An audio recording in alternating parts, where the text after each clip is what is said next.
ஆவடி சட்டப்பேரவை தொகுதியிலே திமுகவினுடைய வேட்பாளராக இருக்கக்கூடிய அமைச்சர் நாசர் முன்னிலை பெற்றிருக்கின்றார் என்பதை பார்த்துக் கொண்டிருக்கின்றோம். அமைச்சர் நாசர் அங்கு போட்டியில் இருக்கின்றார். அமைச்சர் நாசரை எதிர்த்து அதிமுக சார்பிலே கூட்டணி கட்சி போட்டியிடக்கூடிய நிலையில் ஆவடி சட்டப்பேரவை தொகுதியிலே நாசர் முன்னிலை பெற்றிருக்கின்றார்.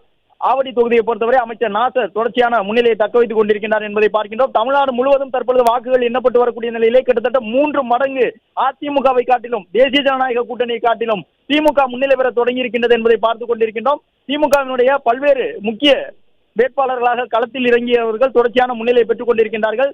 அதே நேரம் அமைச்சர் நேருவுக்கு அதிர்ச்சி தரக்கூடிய முடிவுகளாக தற்பொழுது முதல் சுற்று வாக்குகள் எண்ணப்பட்டு இருக்கக்கூடிய நிலையில் திருச்சிராப்பள்ளி மேற்கு தொகுதியிலே தமிழக வெற்றி கழக வேட்பாளரிடம் தொடர்ந்து பின்தங்கி கொண்டிருக்கின்றார் அமைச்சர் நேரு என்பதை பார்த்துக் கொண்டிருக்கின்றோம். திருச்சிராப்பள்ளி மேற்கு தொகுதியிலே ஒரு குறைந்தபட்ச வாக்கு வித்தியாசத்திலே இப்பொழுது முன்னிலையை தக்க வைத்திருக்கின்றார் தமிழக வெற்றி கழக தலைவர் விஜய் என்பதை பார்த்துக் கொண்டிருக்கின்றோம்.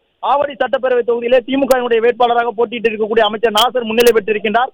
அங்கே பாஜக சார்பில் தேசிய ஜனநாயக கூட்டணியினுடைய வேட்பாளர் களத்தில் இறக்கப்பட்டிருந்த நிலையிலே பாஜகவினுடைய வேட்பாளர் பின்தங்கி இருக்கின்றார். திமுகவினுடைய வேட்பாளர் நாசர் முன்னிலை பெற்றிருக்கின்றார் என்பதை பார்த்துக் கொண்டிருக்கின்றோம்.